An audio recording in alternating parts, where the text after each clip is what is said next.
اپنے بچوں کو ہم نے جو تربیت دینی ہے یہ بہت ضروری ہے. یہ جو مینار پاکستان میں جو میں نے دیکھا، شرم آئی، تکلیف ہوئی کہ ہم کبھی ایسے تصور نہیں کوئی کر سکتا تھا جب میں بڑا ہو رہا تھا کہ اس طرح کی حرکتیں ہوں گی. یہاں میں ساری دنیا میں گیا ہوں، جو عورت کی عزت میں نے پاکستان میں بڑے ہوتے ہوئے دیکھا تھا، میں نے دنیا میں ایسی مسلمان دنیا میں تھی لیکن مغرب میں ایسی عورت کی عزت نہیں جو یہاں ہم کرتے تھے. تو جو ہم یہ دیکھ رہے ہیں تباہی، اس کی ایک بہت بڑی وجہ یہ ہے کہ ہمارے بچوں کو تربیت نہیں کی جا رہی صحیح طرح. یہ ہمارے نہ دین کا حصہ ہے نہ ہمارے کلچر کا حصہ ہے. جو حرکتیں اب ہو رہی ہیں، جو سیکس کرائم بڑھتی جا رہی ہے پاکستان میں، جو بدقسمتی سے موبائل فون کی جو نیگیٹو سائیڈ ہے، اس سے جو چیزیں بچوں کو اب موبائل فون پہ نظر آ رہی ہیں، انسانی تاریخ میں بچوں کا یہ ایکسپوجر نہیں تھا. اس لیے بہت ضروری ہے کہ ہم ساتھ ساتھ اپنے بچوں کی تربیت کریں، اور تربیت کرنے کا ایک ہی طریقہ ہے کہ ان کو اپنے نبی صلی اللہ علیہ وسلم کی زندگی سے آگاہ کریں. وہ دنیا میں سب سے عظیم انسان تھے، نہ کوئی آیا ہے نہ کبھی آئے گا. تو جب آپ ان کو ان کی زندگی سے بچوں کو صحیح معنی میں اسٹوڈنٹس کو بتاتے ہیں کہ وہ ایک عظیم انسان کیسے بنے.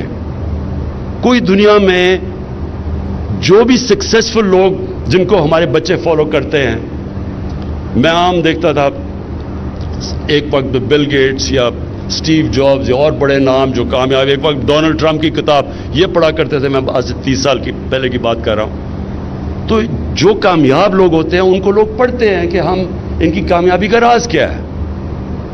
تو دنیا کی تاریخ میں تو کوئی اتنا کامیاب انسان نہیں آیا جتنے نبی صلی اللہ علیہ وسلم تھے.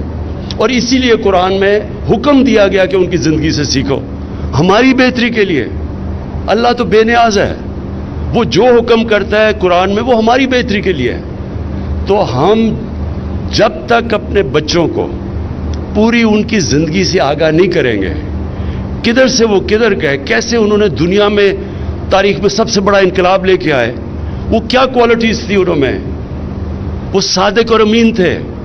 اور آج تک کوئی بڑا لیڈر بنا ہی نہیں جو صادق اور امین نہ ہو. بڑے بڑے پرائم منسٹرز آئے اور بڑے بڑے پولیٹیشنز آئے، لیکن جو اوپر پہنچا جس کی دنیا عزت کرتی ہے، وہ ہمیشہ اس کی بنیاد ان کی کوالٹی صادق اور امین میں رکھی ہوتی ہے. قائد اعظم کے مخالف بھی کہتے تھے صادق اور امین ہے. نیلسن منڈیلا ہماری زندگی ہمارے دور کا سب سے بڑا لیڈر، سب اس کو کہتے تھے صادق اور امین ہے. اس کے مخالف بھی کہتے تھے. کبھی بھی لیڈرشپ اس کے بغیر نہیں ہوتی جو امانت دار نہ ہو اور جو سچا آدمی نہ ہو.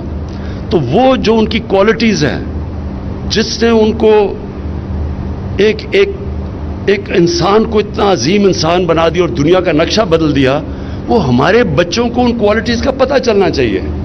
تو ساتھ ساتھ ہم ٹیکنالوجی بھی سمجھائیں ان کو لیٹسٹ، ساتھ ساتھ ان کو 8, 9, 10 میں جو یہ ہم نے فیصلہ کیا ہے یہ بھی آپ نے اتنا انفورس کرنا ہے جتنا ایک کریکولم کرنا ہے. یہ دونوں چیزیں آپ نے اسکولوں میں انفورس کرنی ہیں.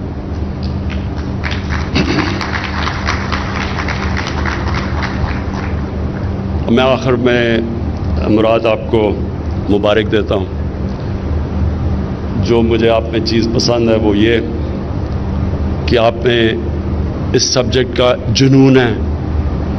پیشن کے بغیر کوئی انسان بھی بڑا کام بھی نہیں کرتا. اگر کھلاڑی بھی ہے تو ایک میں ٹیلنٹ زیادہ ہے، ایک میں پیشن زیادہ ہے. جس میں پیشن ہے وہ کھلاڑی کو شکست دے دے گا جس پہ ٹیلنٹ زیادہ ہے. جو پیشن ہے اس کی وجہ سے لوگ بڑے کام کرتے ہیں. اور آپ نے میں نے جو دیکھا آپ میں پیشن اپنی اس منسٹری کے لیے، تو جب ہم پیشن دیکھتے ہیں چیف منسٹر یا پرائم منسٹر تو ہم پھر اس منسٹری کو بیک بھی کرتے ہیں کیونکہ نظر آتا ہے کہ وہ دل سے کام کر رہا ہے. یہ بڑا امپورٹنٹ کام ہے. مراد اگر آپ نے یہ کامیابی سے اسی طرح اگلے 2 سال آپ کے ہیں، پہلا 2 سال سیکھنے میں لگ جاتا ہے، آپ کے پاس 2 سال اب ہیں، اس میں اگر آپ نے یہ جو چیزیں مجھے آپ نے بتائی ہیں اور یہ جو ٹارگٹ سیٹ کیے ہیں تو اگر آپ اسی طرح چلتے گئے اور گورنمنٹ سکولز کا سٹینڈرڈ آپ نے اٹھا دیا. دیکھیں گورنمنٹ سکول اس لیے امپورٹنٹ ہے, عام آدمی گورنمنٹ سکولوں میں جاتا ہے. پرائیویٹ سکول سسٹم میں پیسے ہیں تو آپ جاتے ہیں. پرائیویٹ سکول بائی دا وے بڑا زبردست کام کر رہے ہیں, لیکن پیسے ہیں تو پرائیویٹ سکول میں جائے گا. لیکن جو اصل پاکستان کے اندر جو ہمارا ٹیلنٹ بیٹھا ہوا ہے عوام کے اندر, وہ گورنمنٹ سکولز میں آتا ہے. میں آپ کو صرف آخر میں یہ صرف نمل یونیورسٹی کا بتا دوں کہ نمل یونیورسٹی کی افیلیشن تھی بریڈفورڈ یونیورسٹی سے, ڈگریز ملتی تھی بریڈفورڈ یونیورسٹی کی. نمل یونیورسٹیز میں تقریباً 75 سے 80% لوگ اردو میڈیم کے تھے. پہلے ہم ان کو انگریزی پڑھاتے تھے, 6 مہینے انگریزی کا فاؤنڈیشن کورس کرتے تھے. سارے بچے 92% اسکالرشپ پہ تھے, افورڈ نہیں کر سکتے تھے اچھی تعلیم. آپ حیران ہوں گے کہ ادھر سے بچوں میں اتنی ڈرائیو تھی, اتنا جنون تھا پڑھنے کے لیے کہ اردو میڈیم سے پہلے انگریزی سیکھی, پھر بریڈفورڈ کی یونیورسٹی کی ڈگری کی, اور بریڈفورڈ کے اندر 8-9% بچوں کو فرسٹ ڈویژنز ملتی ہیں. یہاں سے نمل میں بریڈفورڈ کی یونیورسٹی 55% بچے فرسٹ ڈویژنز لیتے تھے بریڈفورڈ کی. میننگ کہ ان کے اندر اتنی ڈرائیو تھی, انرجی تھی, ان کے اندر بھوک اتنی زیادہ تھی ایکسل کرنے کے لیے.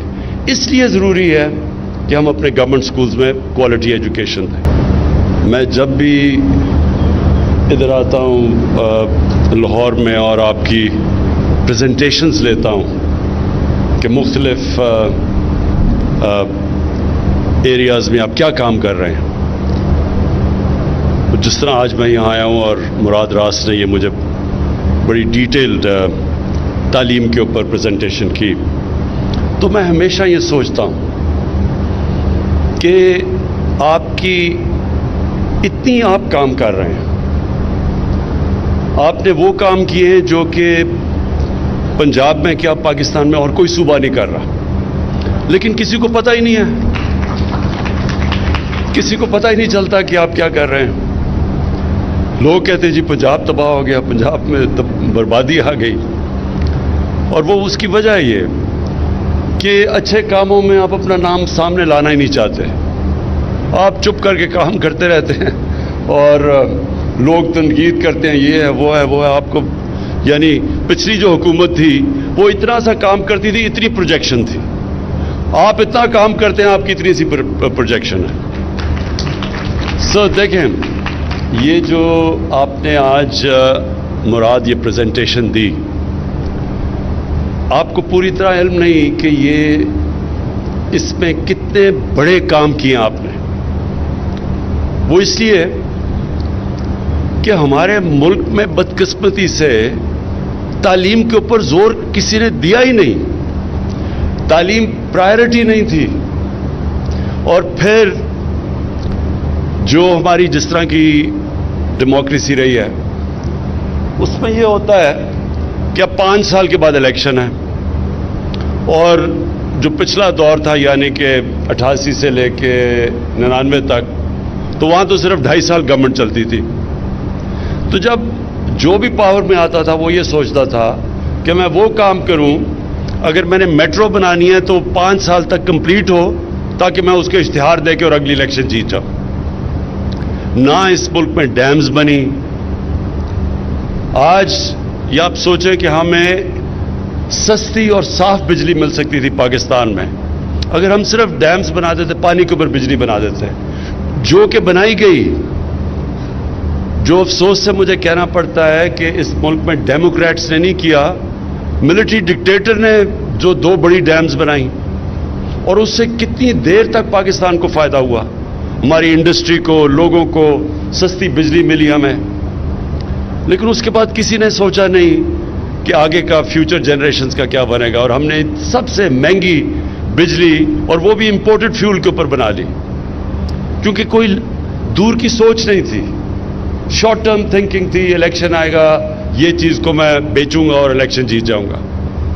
تو نہ ہم نے اپنے ملک میں آنے والی جنریشنز کے لیے سوچا کہ یہاں ملک میں ہم تباہ کر رہے ہیں اپنے جنگلات, جو انگریز بھی چھوڑ کے گئے تھے, جنگل چھانگا مانگا, اور یہ ان کو بھی ہم نے تباہ کر دیا. اور پورے ہمارے بڑے جنگلات ان کی ایسی تباہی کی کہ اس کے آنے والی جنریشنز پہ اگر اب ہم یہ نہ کریں جو 10 ارب درخت اگا رہے ہیں تو ہم ان کا مستقبل متاثر کر رہے ہیں.